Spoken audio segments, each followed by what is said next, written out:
الحمد لله رب العالمين والصلاة والسلام على سيد المرسلين سيد الأولين والآخرين سيدنا ونبينا وإمامنا وقدوتنا محمد وعلى آله وأصحابه وأزواجه وذرياته وبارك وسلم تسليما كثيرا كثيرا أما بعد. محترم ناظرین، السلام علیکم ورحمۃ اللہ وبرکاتہ. آپ حضرات کی خدمت میں پچھلے ہفتے توبہ سے متعلق ایک واقعہ جو بنی اسرائیل کا تھا وہ نقل کیا گیا تھا. اس کا ترجمہ بھی آپ حضرات کی خدمت میں آیا تھا. اب اس حدیث سے کیا باتیں معلوم ہو رہی ہے اس کا ایک مختصر ہم جائزہ لیتے ہیں کہ سب سے پہلے جو واقعہ بیان کیا گیا تھا کہ بنی اسرائیل میں ایک آدمی جس نے 99 قتل کیے تھے، اس کے بعد اس کو احساس ہوا کہ وہ غلط کام کر رہا ہے، تو وہ توبہ کرنے کے لیے لوگوں سے پوچھا، زمین میں کوئی جاننے والا ہے، جانکار ہے، تو اسے ایک راہب کا پتہ دیا گیا. تو وہاں جا کر اس نے معلوم کیا، تو پوچھا کہ ایک آدمی نے 99 قتل کیے ہیں، کیا اس کے لیے توبہ کی گنجائش ہے؟ تو اس راہب نے کہا توبہ کی کوئی گنجائش نہیں ہے. تو اس آدمی نے اس کا بھی قتل کر دیا، گویا 100 اس نے قتل مکمل کر لی. پھر ایک عالم کے پاس گیا، پھر اس سے پوچھا کیا اس نے 100 قتل کیے ہیں، اس کے لیے توبہ کی گنجائش ہے؟ تو اس عالم نے کہا توبہ اور آپ کے درمیان کون سی چیز حائل ہے؟ توبہ تو بالکل آپ کی اللہ کے نزدیک معتبر ہے، توبہ کی گنجائش ہے. اس کے بعد وہ آدمی فلاں بستی کی طرف اس کو جانے کا حکم دیا گیا. وہاں جا رہا تھا، آدھے راستے میں وہ پہنچ گیا تھا، فرشتے اس کی موت کا وقت قریب آ گیا. ایک عذاب کے فرشتے، ایک موت کے فرشتے جو ایک ملائکہ رحمہ ہے اور ملائکہ العذاب ہے، وہ دونوں آئے. دونوں آپس میں وہ کرنے لگے کہ ہم اس کی روح کو قبض کریں گے. تو آپ حضرت کی تفصیل سے بات آئی. تو اس میں اہم بات یہ بیان کی گئی، راہب کا جہاں پہ تذکرہ کیا گیا، ایک راہب کا پتہ دیا گیا. راہب بنی اسرائیل میں ہوا کرتے تھے. رہبانیت کے اصل معنی ہے ڈرنا، خشیت رکھنا. تو رہبانیت کے معنی ڈرنا ہے، اور جو راہب ہے وہ ڈرنے والا کہلاتا ہے. اس کے جو اصل معنی ہیں وہ یہ ہیں کہ آدمی کا مباحات کو، جائز خواہشات کو ترک کر دینا، چھوڑ دینا، اور غاروں کا رخ کر لینا، جنگلوں کا رخ کر لینا، پہاڑوں کا رخ کر لینا، صرف اللہ کی عبادت کے لیے. معاشرتی زندگی سے اس کا کوئی تعلق نہ ہو، ایسے کام کرنے کو رہبانیت کہتے ہیں. قرآن کریم کی تفصیل کے مطابق رہبانیت بنی اسرائیل کے لوگوں نے ایجاد کی، یہ ان کی ایجاد کردہ چیز ہے. وَرَهْبَانِيَّةً ابْتَدَعُوهَا مَا كَتَبْنَاهَا عَلَيْهِمْ إِلَّا ابْتِغَاءَ رِضْوَانِ اللَّهِ، کہ ان لوگوں نے رہبانیت اختیار کی، ایسی چیز ایجاد کی جو اللہ رب العالمین نے ان پر فرض نہیں کیا تھا، جو ان پر ضروری نہیں تھی. انہوں نے اپنے اوپر رہبانیت کو کیا کر لیا؟ لازم کر لیا. رہبانیت کہتے ہیں کہ ہر چیز سے کٹ کر، تمام خواہشات سے کٹ کر آدمی ایک طرف چلا جائے اور اللہ کی بات کرنے کے لگ جائے، اس کو رہبانیت کہتے ہیں. اس کے اندر یعنی جائز خواہشات جو ہیں اس تمام چیزوں کو ترک کرنا لازم آتا ہے. تو اسلام نے رہبانیت کو مناسب نہیں سمجھا ہے. اسلام نے رہبانیت کا، اسلام میں کوئی تصور نہیں ہے. ایک حدیث پاک میں کہا گیا لا رہبانیت فی الاسلام، اسلام میں رہبانیت نہیں ہے. جو رہبانیت کا معنی مراد لیا گیا حدیث میں وہ یہی ہے کہ لذات کو ترک کر دینا، جائز خواہشات کو ترک کر دینا، مباحات کو چھوڑ دینا اور اس کو حرام اپنے اوپر سمجھنا، یہ رہبانیت ہے. ایسی رہبانیت سے اس حدیث پاک میں کیا کیا گیا؟ منع کیا گیا. ایک موقع پر نبی پاک صلی اللہ علیہ وسلم کے گھر چند صحابہ تشریف لائے تاکہ حضور پاک صلی اللہ علیہ وسلم کی عبادت سے متعلق معلومات حاصل کی جائیں. تو انہوں نے نبی پاک صلی اللہ علیہ وسلم کی عبادت سے متعلق آپ کے ازواج سے سوال دریافت کیا. تو انہوں نے ان کو جواب عرض کیا کہ یہ حضور پاک صلی اللہ علیہ وسلم کے معمولات ہیں، یہ آپ کے عبادت کا طریقہ ہے، فلاں فلاں.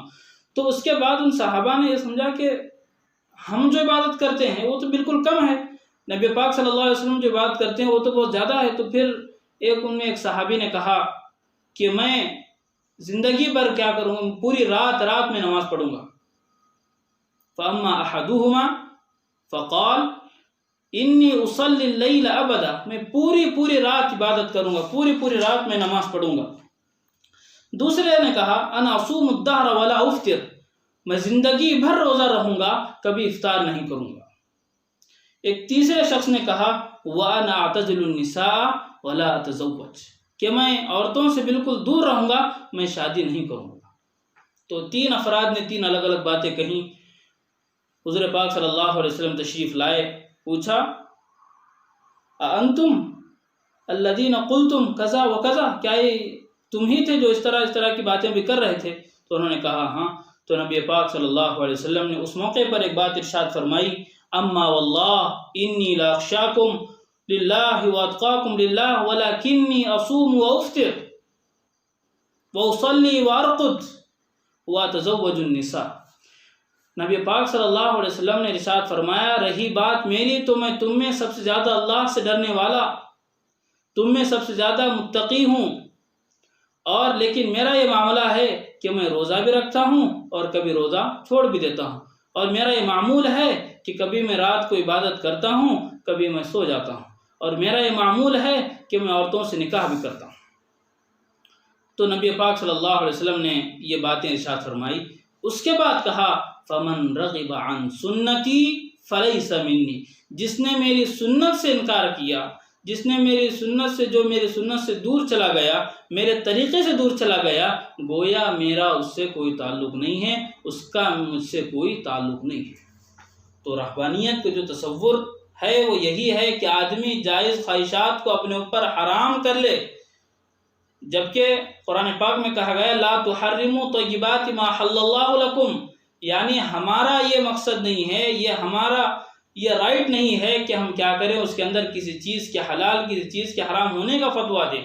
اللہ رب العالمین کا یہ کام ہے کہ وہ کسی چیز کو حلال اور کسی چیز کو حرام کرے۔ تو 3 باتیں جو حدیث پاک میں بیان کی گئی کہ نبی پاک صلی اللہ علیہ وسلم نے بیان کیا کہ یہ تم جو کہہ رہے ہو یہ بالکل صحیح بات نہیں ہے کہ میں بھی روزہ رکھتا ہوں، کبھی روزہ چھوڑ دیتا ہوں۔ جو روزے کی بات چل رہی ہے یہ فرض روزہ نہیں، یہ نفل روزے کی بات چل رہی ہے۔ فرض روزے تو سب کو رکھنا ہی ہے، جو بالغ ہے عاقل ہے ان کے لیے تو فرض روزے رمضان کے روزے کمپلسری ہے۔ یہاں جو بات چل رہی تھی وہ نفل روزوں کی تھی۔ تو رہبانیت کی ہم جو بات کر رہے تھے کہ رہبانیت کے اندر خواہشات کو ترک کرنا، جو جائز خواہشات ہیں اس کو ترک کرنا لازم آتا ہے۔ دوسری بات یہ معلوم ہوتی ہے کہ آدمی جب سب لوگوں سے کٹ کر دوسری جگہ چلا جائے گا، غاروں کا رخ کر لے گا، تو اس میں بہت سارے حقوق پامال ہوتے ہیں۔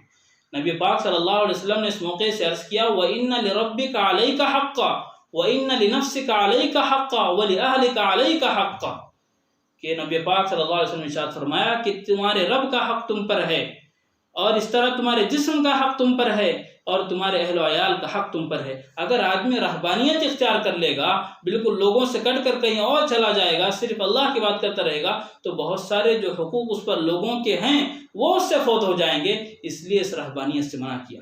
قربان جائے اسلام کی حقانیت پر، اس کی عالمگیری پر، کہ اس نے اتنا اچھا ہم کو طریقہ دیا ہے، اتنا اچھا دین دیا ہے، اتنا اچھا میتھڈ دیا ہے کہ جس میں کوئی شک کی گنجائش نہیں ہے۔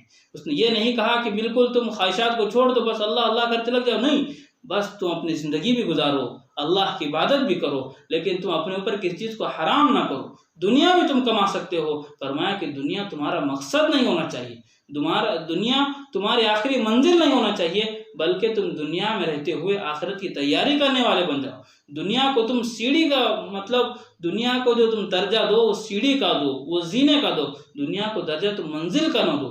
تمہاری جو منزل ہے قرآن کے تحت، ہماری جو منزل ہے وہ آخرت ہے، ہماری جو منزل ہے وہ جنت ہے، اس کے لیے ہمیں کوشش کرنا ہے۔